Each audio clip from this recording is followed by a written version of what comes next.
Assalamualaikum warahmatullahi wabarakatuh. Waalaikumsalam warahmatullahi wabarakatuh.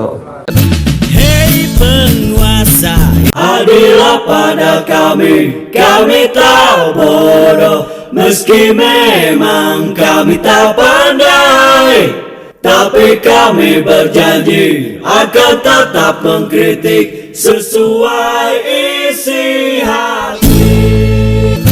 Hei penguasa, ini kami rakyat jelata. Kau ada untuk siapa? Hei penguasa, ini kami rakyat jelata. Mau sampaikan semua keluh kesah. Bekerjalah dengan hati, pakai empati. Jangan banyak intrik, apalagi bikin tadi.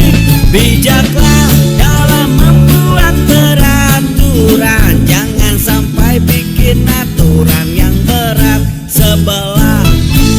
Selamat datang di ruang kedaulatan rakyat, di mana kebebasan berekspresi tak boleh dibungkam. Yang menjadi problem hari ini sebenarnya Jokowi ini bingung. Dia sudah membuat aturan, tapi rakyatnya juga tidak menerima. Akhirnya membuat aturan lagi, supaya rakyatnya juga ikut bingung. Penyelenggaraan pemilu serentak tahun 2024 yang secara umum amat berbeda dari penyelenggaraan pemilu pada tahun 99, 2004, 2009, dan 2014, serta 2019. Perbedaan ini terletak pada adanya dugaan intervensi kuat dari sentral cabang kekuasaan eksekutif yang cenderung dan secara jelas mendukung calon tertentu dengan segenap infrastruktur politiknya. Anggapan bahwa presiden boleh berkampanye merupakan justifikasi yang tidak dapat diterima oleh nalar yang sehat dan etika yang peka. Memang desain politik Undang-Undang 7 2017 tentang pemilu yang membolehkan presiden berkampanye memiliki cakupan ruang yang terbatas, yakni tak kala presiden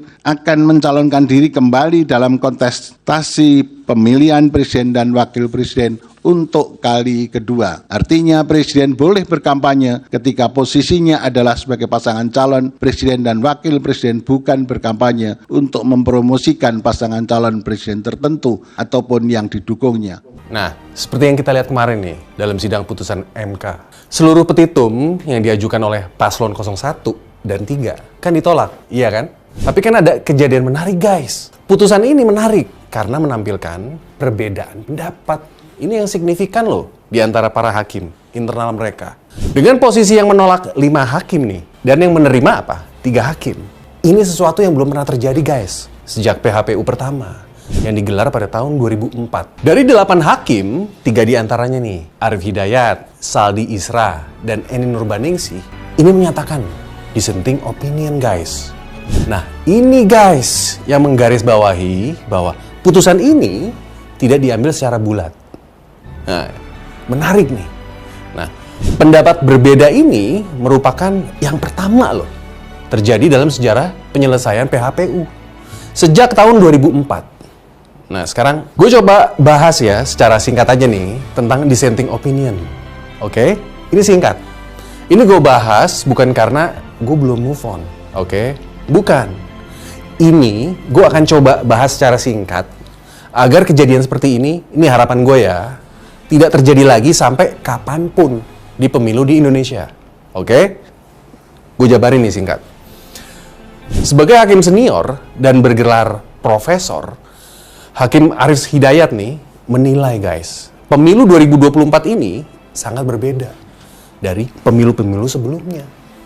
Nah, Hakim Arif mengatakan guys, pemilu 2024 ini secara umum amat berbeda dibanding dengan pemilu tahun nih 1999, 2004, 2009, 2014, bahkan kemarin 2019. Oke? Nah, beliau menekankan ada dugaan nih. Ini dugaan ya, intervensi kuat dari eksekutif yang mendukung calon tertentu. Nah, Hakim MK Arif Hidayat dengan tegas ini menyatakan bahwa apa yang dilakukan oleh Presiden Jokowi sebagai upaya menyuburkan politik dinasti dan nepotisme sempit. Menurutnya, ini terjadi pelanggaran pemilu yang terstruktur dan sistematis. Dan ini mencederai guys prinsip-prinsip keadilan pemilu. Yang seharusnya nih, kan seharusnya luber kan, langsung, umum, bebas, rahasia, dan juga jurdil guys. Jujur dan adil maksudnya. Seperti yang diamanatkan oleh Undang-Undang Dasar 45. Lalu nih, yang kedua, dissenting opinion dari Hakim Eni Nurbaningsih. Nah, beliau juga bukan kaleng-kaleng guys. Profesor dari UGM ini menyoroti juga pemberian bansos. Nah, jelang pemilu yang menciptakan ya ketidaksetaraan. Oke. Nah, menurut beliau banyak bukti awal ketidaknetralan pejabat negara yang tidak, ini gue ulangi ya, yang tidak ditindaklanjuti oleh Bawaslu. Dan lagi nih, ada pejabat yang sebagian berkelindan dengan pemberian bansos guys yang terjadi di beberapa daerah. Lalu, beliau juga berpendapat, MK seharusnya memerintahkan untuk melakukan pemungutan ulang di beberapa daerah guys. Nah, ini yang ketiga nih sekarang. Sementara dissenting opinion nih dari Hakim Saldi Isra, ini beliau juga profesor dari Universitas Andalas. Bukan sembarangan orang juga guys.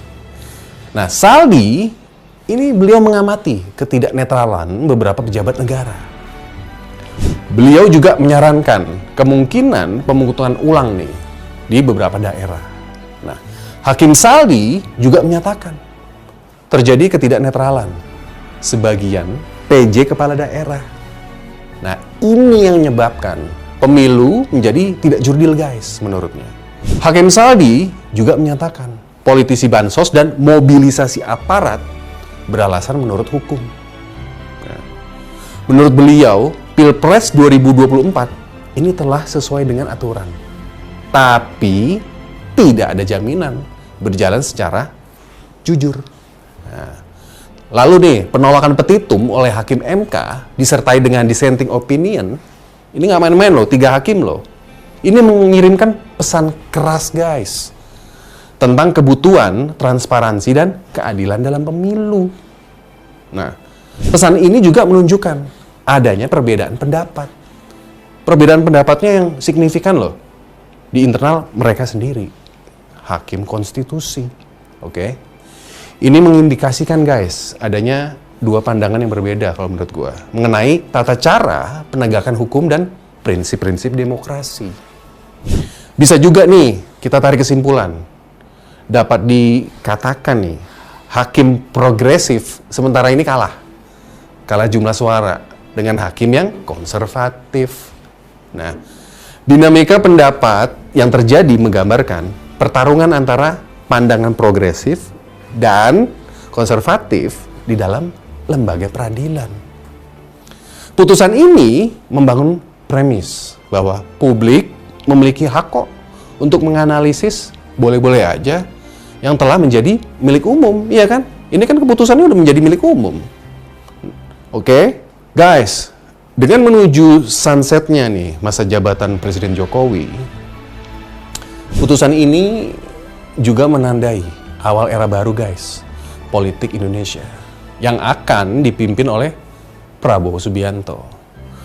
Peristiwa ini tidak hanya penting dalam konteks sengketa pemilu, menurut gue ya, tetapi juga sebagai cerminan kita semua.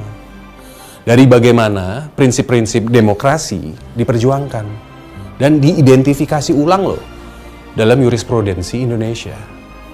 Putusan MK ini, terutama dengan adanya nih dissenting opinion, menunjukkan pentingnya pertimbangan hukum yang progresif lah dalam memeriksa pelanggaran asas-asas pemilu nanti nextnya ke depan. Oke? Untuk pemimpin baru kita nih, Pak Prabowo, saya ucapkan selamat Pak. Walau gua bukan pemilih beliau guys, tapi jika sudah nih diputuskan oleh MK, ya udah, gua hormati guys. Kita dukung kebijakannya yang pro dengan rakyat. Dan ya kita kritik habis-habisan guys. Jika nanti nih ke depannya kebijakannya yang membelakangi rakyat kebanyakan. Oke? Ini banyak tantangan berat di depan sana.